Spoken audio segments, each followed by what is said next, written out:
Olá, seja bem-vindo ao Pod Contas, o podcast da Escola Paulista de Contas Públicas, a EPCP. Eu sou Maurício Bento, servidor da Escola de Contas, e no episódio de hoje conversamos com Mayra Giroto. Mayra é agente da fiscalização do Tribunal de Contas do Estado de São Paulo e autora do artigo Noções sobre a participação do setor privado no SUS, publicado na última edição da revista Cadernos da Escola Paulista de Contas Públicas. Mas antes de começarmos, gostaria de convidá-los para acompanhar mais de perto o trabalho da escola pelo Instagram e pelo YouTube, onde transmitimos eventos sobre gestão pública, finanças públicas, prestação de contas e outros temas relevantes. Links na descrição. Olá, sejam bem-vindos a mais um Pod Contas, o podcast da Escola Paulista de Contas Públicas. Nesse episódio, nós conversaremos com Mayra Giroto. Mayra é bacharel em Direito, especialista em Direito Administrativo e doutora em Linguística e Língua Portuguesa. Mayra também é nossa colega no Tribunal de Contas do Estado de São Paulo, ela é agente da fiscalização do tribunal. Mayra, muito obrigada por topar conversar conosco mais uma vez. Você aí é a nossa primeira convidada aí que vem para mais de um episódio. Ô Maurício, eu que agradeço. Mais uma vez participar de um podcast da Escola de Contas e fiquei muito feliz por ter tido a oportunidade de falar sobre a saúde, né, sobre o SUS, porque é um assunto ao mesmo tempo complexo e apaixonante e imprescindível, né, nos dias atuais. Pelo que a gente está passando aí da pandemia, eu acho importante a gente esclarecer alguns pontos de como funciona o SUS, né, e da importância dos gestores, principalmente, que estiverem nos assistindo, se guiarem para fazer a coisa da forma mais correta. Exatamente, esse é o nosso tema de hoje, o artigo que você escreveu para a última edição da revista Cadernos, que saiu agora em dezembro de 2020, inclusive o link vai estar na descrição para todo mundo que quiser ler e entender um pouco mais do que se trata. Mas sim, né, o artigo chama Noções Gerais sobre a Participação da Iniciativa Privada no SUS. Eu achei um tema sensacional, Mayra, porque eu acho que realmente, como você disse, é um tema muito importante. Saúde foi o tema de 2020, talvez seja ainda o tema de 2020, ainda é no momento, e talvez seja até o final do ano nenhum outro tema talvez ganhe mais importância, apesar de que eu torço para que sim, né? Ou no caso, outros temas mais positivos, como vacina. Porém, de fato, a gestão pública do SUS, a gestão em saúde, é um tema também super, super importante. E muitas vezes eu acho que as pessoas não têm essa noção de que o SUS tem uma relação próxima com o setor privado e que o setor privado pode sim colaborar em diversos momentos. Então, Mário, eu queria começar justamente tentando dar para os nossos ouvintes aqui uma base dessas parcerias que você comenta no artigo, né? Quais são esses principais objetivos do SUS e como que a iniciativa privada pode, né, em colaboração com o SUS, ajudar o nosso sistema de saúde a atingir esses objetivos? Bom, Maurício, o SUS ele tem várias diretrizes, tá? Porque a legislação ela é muito extensa e ela tem várias portarias, várias leis que especificam, né, as diretrizes principais em cada ramo de atuação da saúde.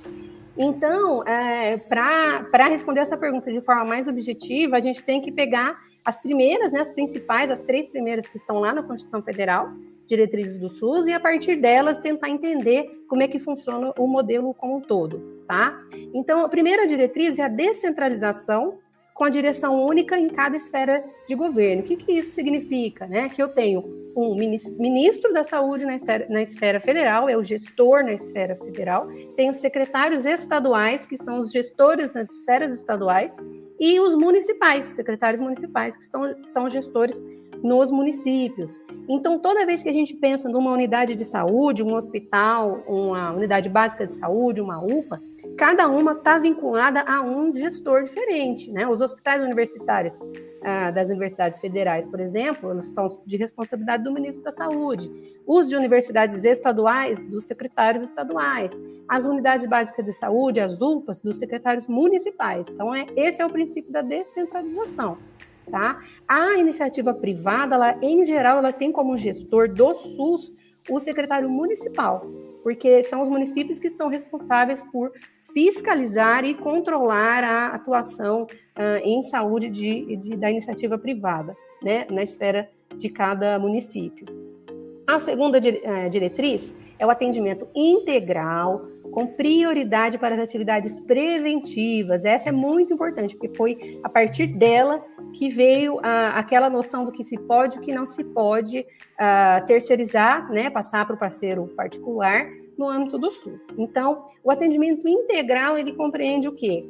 Integral porque ele tem que pegar todas as faixas etárias e todas as etapas do tratamento, e todas as complexidades do tratamento. Então, é integral o atendimento do SUS. Eu tenho que atender crianças, idosos e o pessoal na idade ativa, né, que está trabalhando. Eu tenho que atender prevenção de doença, início de doença, tratamento da doença, tratamento de alta complexidade, internação, tudo que for necessário para manter ou restabelecer a saúde daquele paciente. Então, o atendimento é integral.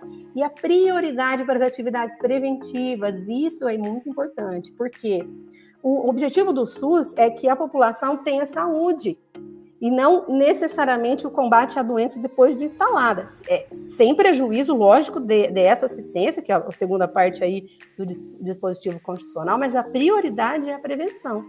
Então, daí a importância dos programas de saúde da família, da conscientização de câncer de mama, de diagnóstico precoce de câncer de mama, as campanhas anti-tabagismo, as campanhas de redução de obesidade, as campanhas de vacinação, né, que agora estão em alta, né, um assunto que está em alta. Então, tudo isso é o âmbito de prevenção, de se evitar que o paciente fique doente, né, que o usuário do SUS fique doente. Esse é o primeiro passo e é o passo que é priorizado no âmbito do SUS. Porque, pense bem comigo, nos parece, né, muito mais econômico, inclusive, para o poder público, no momento de escassez de recursos, evitar que as pessoas fiquem doentes do que custear um tratamento que, por obrigatoriedade constitucional, vai ter que ir até o final, né? Então, é muito mais barato muito mais caro, no caso, muito mais barato. Tratar do que prevenir, né? Exatamente. Então, por isso que a lógica de priorizar a prevenção, ela faz muito sentido no âmbito público, porque se eu quero economizar, então eu vou evitar que a pessoa fique doente, né? Assim, eu não gasto tanto com o tratamento. A terceira diretriz é a participação da comunidade. É aí que entra a complementação pela iniciativa privada, né? Porque é dever do Estado garantir a saúde da população, mas esse dever não exime toda a iniciativa privada. E a iniciativa privada, ela compreende os usuários do SUS, né? Que são aqueles responsáveis, por exemplo, pelo controle externo, por fazer reclamações, denúncias, né? Eles têm as enquetes de satisfação de usuários, né? Em todas as unidades de saúde agora, a parte da legislação obriga que se pergunte, que se questione, que se tenha um canal de denúncias e reclamações. A participação em conselhos municipais, estaduais e nacionais de saúde. Principalmente os municípios têm muita dificuldade em conseguir representantes dos usuários do SUS dispostos a participar dos conselhos, mas é uma participação muito importante, né? E da própria pessoa ou instituições privadas, o crime de omissão de socorro, né? Então, você não pode omitir socorro a uma pessoa que esteja ferida, né? Dar aquela primeira atenção, nem que seja chamar a ambulância, que seja, né? Então, essa é a participação da comunidade. A participação de instituição privada, a participação, inclusive, do indivíduo, né? E é dentro dessa participação da comunidade que entra a questão da participação complementar no SUS, mesmo na rede do SUS, pelas filantrópicas, né? Ou mesmo por entidades com fins lucrativos, e a participação suplementar, que é da saúde privada mesmo, né? Dos hospitais privados, das instituições privadas e dos planos de saúde. É suplementar porque quem tem condição de pagar, paga, e eles participam de que forma? Desonerando o SUS. Então, se as pessoas que têm condição de pagar estão pagando seu plano, estão pagando seu tratamento, também, por via indireta, uma participação dessas instituições privadas no SUS, porque elas estão desafogando o sistema, tá? E aí, a pergunta, né, como é que eles podem ajudar, como que as instituições privadas podem ajudar, né, o SUS? Eu acho que, de todas essas que eu falei, de todos os exemplos que eu dei, se cada um fizer o seu papel, né, já o SUS já fica bem menos afogado, menos sobrecarregado, né? Então, se as empresas que fornecem fazem um preço justo, fazem um preço de mercado, elas não têm lógico para fazer, empresa com fim lucrativo, ela não vai fazer filantropia, né? Mas ela pode sim praticar um preço justo, você vai evitar superfaturamento, né, preços abusivos. Então, se cada indivíduo fizer a sua parte, participar, criticar, fiscalizar, apontar, então, assim, a participação da comunidade no SUS é importantíssima e ela tem várias modalidades, né? Perfeito, Maré. Realmente, as modalidades são diversas, né? Porque os agentes também são diversos. O cidadão fazendo controle social, as empresas, as instituições filantrópicas, né? Então, cada um aí com o seu papel, né?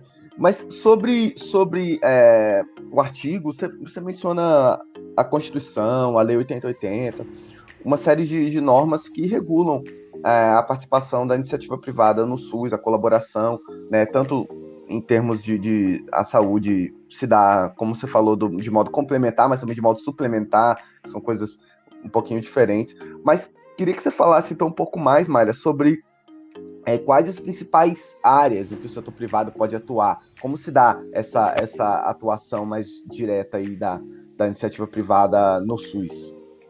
Então, exceto por essa atuação primária, essa atuação preventiva que eu falei, né, que é de saúde, que é saúde básica, né, que é o primeiro atendimento, exceto em geral, tá? Exceto por essas atividades, o setor privado ele pode participar em todos os ramos, em todos os níveis de complexidade do SUS, tá? Como que se dá essa participação? Para as entidades filantrópicas, para as entidades do terceiro setor, sem fins lucrativos, existem N números, né, de modalidades de parcerias que o poder público pode firmar com essas entidades sem fins lucrativos. As entidades com fins lucrativos, elas participam através de licitação mesmo, né, de prestação de serviços, de fornecimento de insumos, através de contratos administrativos, através de processos licitatórios, tá? E como que funciona a fase de planejamento tanto de uma quanto de outra? Então, o gestor do SUS ele tem que fazer um levantamento de em quais áreas ele não está dando conta com o seu pessoal próprio, com as suas instalações físicas próprias, com a sua capacidade de adquirir insumo próprio, com seus equipamentos próprios. Então, onde ele não está dando conta de atender a demanda, onde que tem fila de espera, né? Pacientes que estão aguardando atendimento e não estão sendo atendidos. A partir desse levantamento é que a gente o gestor deve fazer. O gestor, eu falo, lembra o Ministro da Saúde, o secretário estadual municipal, né? Lógico, ele tem uma equipe técnica toda que vai fazer esse trabalho de campo. Mas a partir desse levantamento eu tenho a exata medida da minha demanda e vou fazer uma parceria tanto com o terceiro setor ou se não, o terceiro setor tem preferência. Então, se não é possível fazer com o terceiro setor, passo a fazer uma licitação para atender aquela demanda, aquilo que eu não consigo atender sozinho, tá? Então, sempre tem que ter a demonstração, tanto no processo da parceria quanto nas licitações, que eu passar para o parceiro particular vai ser mais barato, ou, às vezes, e no caso do Covid, isso é muito, né, evidente, não é rápido o suficiente, né, eu contratar pessoas, adquirir, construir um hospital, né? Então, às vezes, é mais eficiente, mais rápido ou mais barato eu fazer a parceria com o parceiro privado do que fazer com o pessoal próprio e estrutura própria da administração, tá? E eu queria aproveitar aqui para fazer uma observação sobre as filantrópicas, principalmente, porque a gente vê muito nos municípios, quando a gente visita entidades do terceiro setor, o pessoal reclama, a prefeitura não quer mais ajudar, a prefeitura não ajuda tal entidade.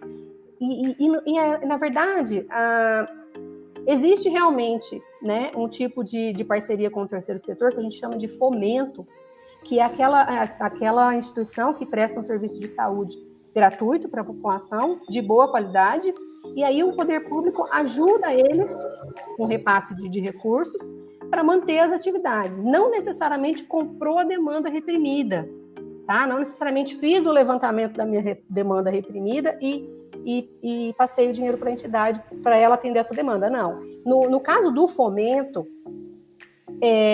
eu não identifiquei demanda reprimida, mas eu ajudei a entidade, entre aspas, né? Qual que é o porquê dessa ajuda? Essa ajuda não tem contrapartida? Essa ajuda tem contrapartida. Por quê? Porque essas entidades, elas, por serem sem fins lucrativos, elas dependem de doações de associados, doações da sociedade, então muitas vezes elas têm dificuldade financeira. E se elas interrompem ou diminuem o atendimento à população, quem será sobrecarregado será o SUS. Né? Porque como o atendimento é de natureza gratuita, aqueles pacientes que estão acostumados da região da filantrópica, que são atendidos pela filantrópica, se ela deixar de atender, eles vão para o SUS. Então, assim, não é uma ajuda. Na verdade, eu tenho uma contrapartida. Ela não é tão determinada em unidades de serviços, né? Não é tão exata, mas ela é uma forma de prestação de serviço também no âmbito do SUS.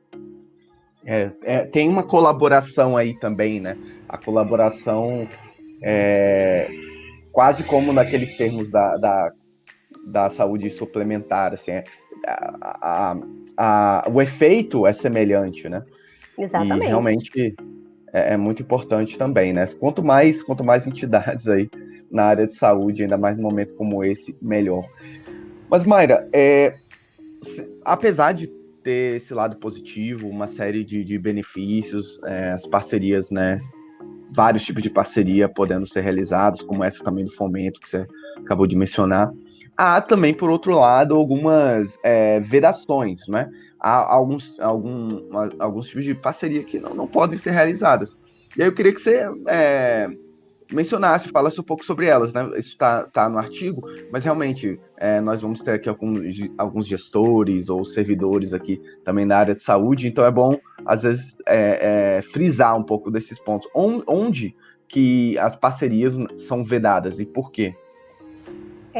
Basicamente, a regra geral, bem geral mesmo, é a vedação naquelas atividades preventivas que eu te disse, tá? No evitar que a pessoa fique doente ou no evitar que a doença se agrave. E é por isso que essa é uma interpretação mais ou menos minha, ligando uma coisa com a outra. Eu estou fazendo a relação entre essa diretriz importante do SUS, a segunda, que é a priorização da prevenção, com a natureza das vedações. Né? Parece que elas conversam uma com a outra. As vedações, elas pegam, então, o pessoal da saúde da família, equipes de atenção básica, a vacinação, né, em geral, agentes comunitários de saúde, agentes de controle de endemias. Por quê? Né? Eu parei para pensar. Porque a população se mantendo na mesma proporção, do mesmo número, né, tanto na esfera federal, municipal ou estadual, né, a população se mantendo no mesmo número, esses gastos com saúde, eles são previsíveis do gestor público.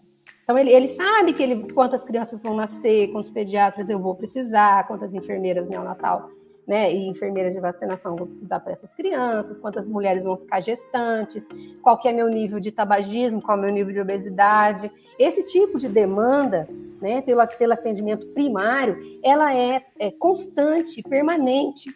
Ela muda muito vagarosamente, porque ela muda de acordo com o crescimento populacional. Então, esse gasto que é previsível, que é básico e que é primário, em tese, né, em geral, ele não pode ser transferido para o parceiro público, para o parceiro privado, desculpe, certo? Então, o que eu vou passar para o parceiro privado? A minha demanda que não é atendida, certo? E também aquele tipo de tratamento que no momento eu preciso e no outro eu não preciso. Porque imaginem só, no caso dos respiradores na pandemia, vocês imaginem se todos os hospitais do país, em todos os níveis de complexidade, necessitam desse número de respiradores. Não, né? A gente necessita agora, porque a gente está enfrentando uma pandemia. Agora, é o tipo de equipamento que eu vou usar. Uma hora eu vou ter a demanda, outra hora não. Então, é muito mais, compensa muito mais para o poder público fazer a parceria com o parceiro privado e oferecer o mesmo tratamento com o mesmo equipamento do que adquirir aquilo depois o equipamento ficar ocioso, né? Então, o parceiro privado ele entra nessas duas situações, quando eu tenho uma demanda reprimida ou quando é um tipo de tratamento que não tem um caráter permanente. Já pensou fazer um concurso público, né, para enfermeiros especializados em operar respiradores? E depois o que eu vou fazer com esse monte de enfermeiro, né, passada a pandemia? Aí onera as contas públicas, né? A gente teve no tribunal, a gente enfrentou alguns casos de municípios que eram obrigados a pagar o tratamento com câmara hiperbárica para pacientes que tinham feridas, né, machucados que não cicatrizavam. E essa câmara hiperbárica, ela aparentemente, ela agilizava aí a cicatrização. E foram várias ações judiciais para conseguir que o poder público pagasse esse tratamento. Agora ele olha, entre aspas, me desculpe as aspas, saiu de moda. Ninguém mais está pedindo isso. Já pensou se eles tivessem comprado as câmeras hiperbáricas? Né? Uhum. Então a gente enfrenta, são problemas sazonais. Igual, agora, atualmente, a gente tem uma incidência maior de crianças que nascem com algum grau do espectro autista. Né? Então tem aquele tratamento que é multidisciplinar, tem o terapeuta ocupacional, o psicólogo, o fonoaudiólogo que trata dessas crianças. Hoje acontece isso, né? E o poder público passa a ter que atuar no tratamento dessas crianças. Mas isso pode não ser uma demanda no futuro. Então, determinados tipos de serviços, é essencial a parceria com a iniciativa privada, porque eles podem não ser permanentes e aí o município onerou suas contas, tanto do ano em que foram adquiridos ou contratados no pessoal, quanto para frente, né? Porque esse pessoal fica, esse material fica, e às vezes foi um gasto que mais para frente não vai se justificar. Com certeza, eu acho que esse seu comentário, Mayra, me lembrou um episódio que a gente fez aqui do Pod Contas, o episódio número 9, com o Procurador-Geral do Ministério Público de Contas, o Dr. Tiago Piero Lima, e ele mencionou esse tipo de atuação, muitas vezes o Poder Judiciário tomando muitas decisões que acabam bagunçando um pouco a gestão do SUS, né, obrigando os gestores a justamente adquirir equipamentos ou fazer determinadas ações que vão onerar o orçamento e depois fica difícil você mudar de direção. Esse exemplo do equipamento que você citou para curar machucados, né, que não estavam cicatrizando, esse é um exemplo mesmo, né? Se compra muito disso e não há demanda, mas depois o equipamento está lá, ele foi comprado, ele está ocupando uma sala, ele às vezes tem um técnico para operar aquele equipamento, tem todo um gasto com manutenção do equipamento e não necessariamente o equipamento realmente foi o melhor em termos de realmente para melhorar a saúde da população. Então, eu achei esse comentário muito bom e aí fica a dica aí para os nossos colegas aí, o episódio número 9 com o Dr. Tiago aí, também excelente a conversa com ele.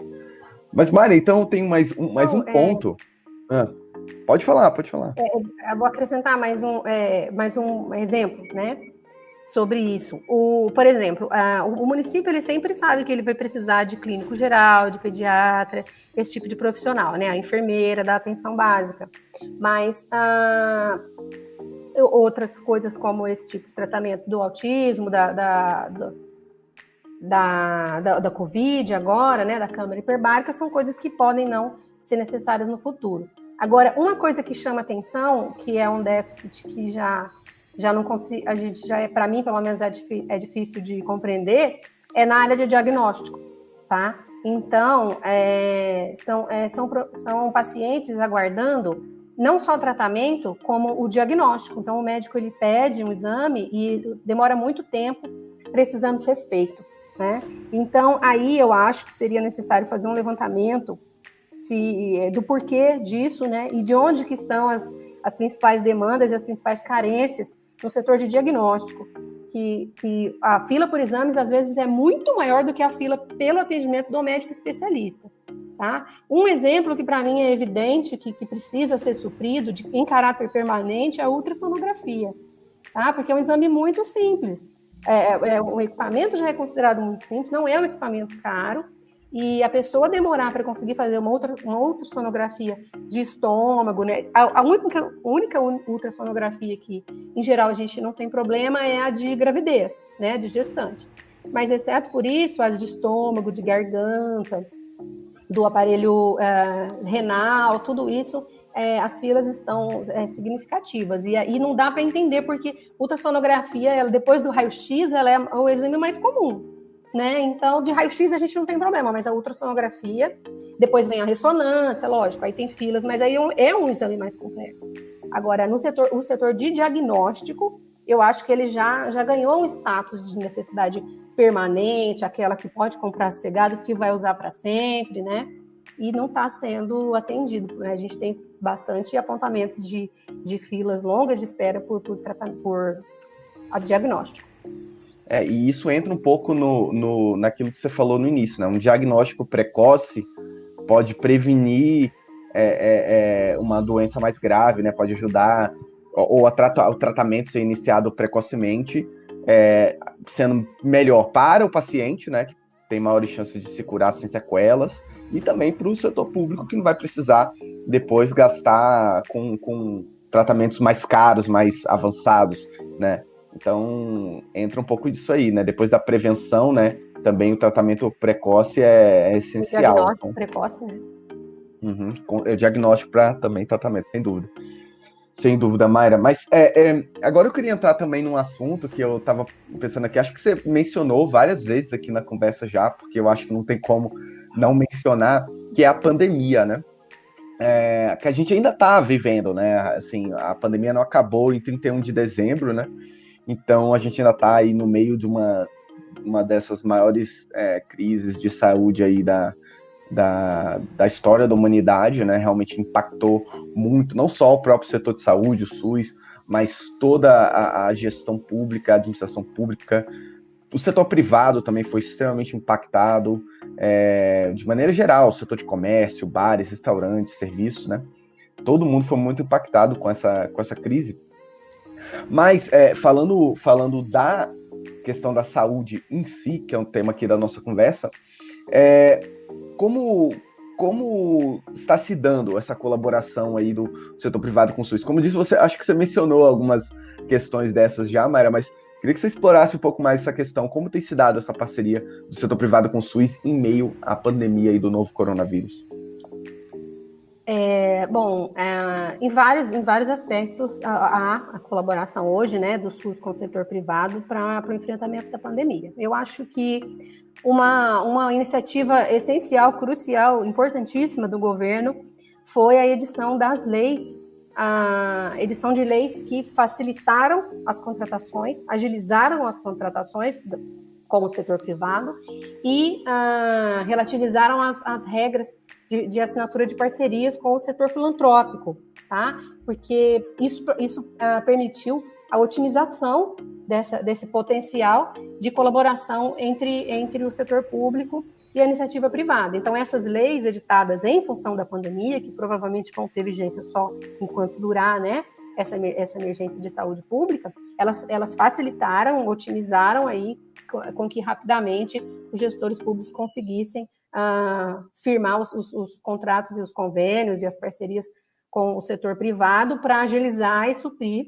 a demanda de atendimento na saúde, tá?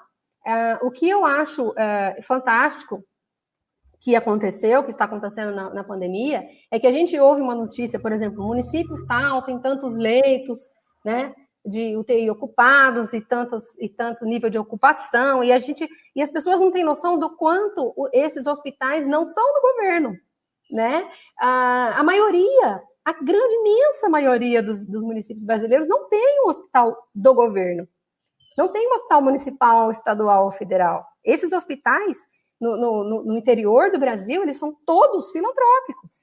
Então, esses níveis de ocupações e de leitos, em geral, a maioria que é mencionado são leitos da iniciativa privada, né? Do Hospital Filantrópico, da Santa Casa, que firmou um convênio, né? Um contrato de gestão, termos de parceria, tem vários, né? Vários tipos de parcerias, que firmou esse instrumento e está atendendo os pacientes. Os pacientes são do SUS, os dados são do SUS, né? Mas o hospital em si, a estrutura é da iniciativa privada. Então, eu acho que é uma participação da iniciativa privada, que a gente fala SUS, sim, não deixa de ser o SUS. É uma rede, né, de atendimento hospitalar regionalizada, centralizada do SUS, mas o hospital em si não é. Então, essa é a principal participação, eu acho, do terceiro setor aí, da iniciativa privada, no enfrentamento da pandemia. E aí, por consequência disso, o que aconteceu? Os profissionais, você imagine aí, numa unidade que seja municipal, mas que o município precisou terceirizar parte das equipes de saúde para dar conta da demanda, ou um hospital filantrópico, né? Todo mundo enfrentando uma doença que ninguém conhecia. Então, lado a lado, trabalhando o médico que é professor da universidade, o médico que é contratado CLT, o médico que é servidor público do artigo 2 da Constituição Federal e o médico que é prestador de serviço CNPJ e o médico que é empresa simples, individual. Todos esses trabalhando lado a lado, por acerto e erro, chegando em um tratamento, né? A gente sabe que houve aí muita divergência em relação ao melhor ou pior tratamento, ou esse ou aquele medicamento, mas não é nem disso que eu estou falando. Eu estou falando que, de alguma forma, todos eles juntos, lado a lado, desenvolveram opções de tratamento, né? Muitas delas com sucesso em determinados estágios da doença. Então, querendo ou não, houve essa colaboração e eu acho que nem eles têm consciência disso, né? De que estava ali o poder público e a iniciativa privada lado a lado, combatendo um problema de saúde pública. Isso foi muito legal, né? E outra coisa que é interessante também é que os laboratórios, né, privados, da iniciativa privada, maioria das vacinas foi desenvolvida por eles, né? E em tempo recorde. A gente tem aí um monte de opções de vacina, cada uma tem, né, suas críticas, suas elogios aí, mas a gente tem um monte de opções. Em tempo recorde elas foram produzidas, principalmente pela iniciativa privada. Depois, é lógico, universidades públicas, centros de pesquisas ligados à parte acadêmica, né, governamental, aqui no Brasil também, inclusive, né, estão desenvolvendo tanto medicamentos quanto imunizantes.